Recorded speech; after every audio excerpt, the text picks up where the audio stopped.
When families first arrive at CHOP, they're trying to figure out what we have and how it relates to what they expect. Their children have rare diseases. These diseases are hard to treat, hard to diagnose, hard to understand. Families have an extraordinary journey. Most who end up coming for evaluation have already had a busy life and probably an incredible journey just to get there. They come with a lot of anxiety, uncertainty as to what the future holds. There's fear of the unknown. The logistics of bringing children here to CHOP with special needs and thoracic insufficiency syndrome are daunting. It takes a very sophisticated, organized group of people. We have a nursing practitioner here who helps in coordination, and also another individual in complex scheduling that helps coordinate all the appointments. These families at times can be quite stressed, and the demand on them is great. And sometimes you need to take a step back and say, all right, this is what we can do today. This is what we can do tomorrow, but we need to get it all done. What we don't want to happen is have multiple visits scheduled at multiple times and incurring more travel time and expense for the parents. So we do our almighty best to get everybody in, and within that 1 or 2 days to have them see everyone they need to see. So they come and we'll begin with a history and physical examination. We'll take in all the information, and there's usually a lot of teaching and explaining that goes on during that early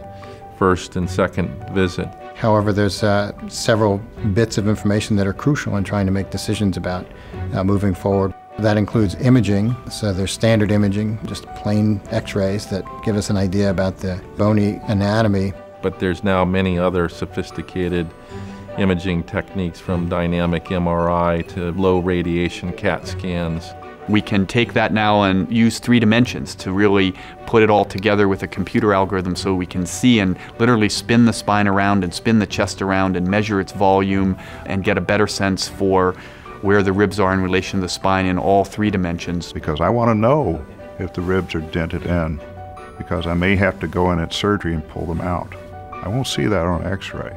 I want to know if the ribs are twisted into an angle, because I will have to reverse that. And most recently, MRI has advanced substantially.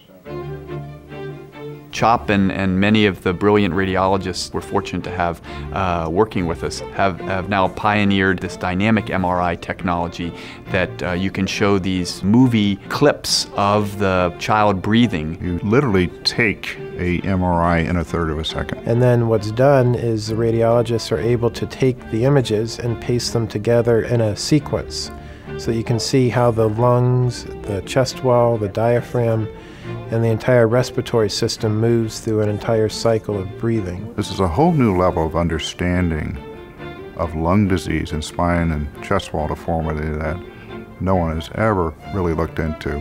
The support of the pulmonary division is critical for this. To try and assess what limitations each child has. Then beyond that, what their progression has been.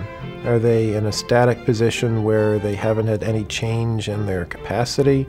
Or are they continually progressing and having more difficulties with each passing year? They also are stewards of effectiveness of treatment because of their expertise in infant pulmonary function testing, which is not available to many hospitals throughout the U.S. It gives us the ability to look at dynamics of respiration, how much air a patient can conceivably breathe in when they are able to breathe in as deeply as possible, and then the size of the chest cavity itself and how much the lungs can expand within it. So they're a key part of the team, and their expertise enables us to make the surgery safer and make the approach more intelligent.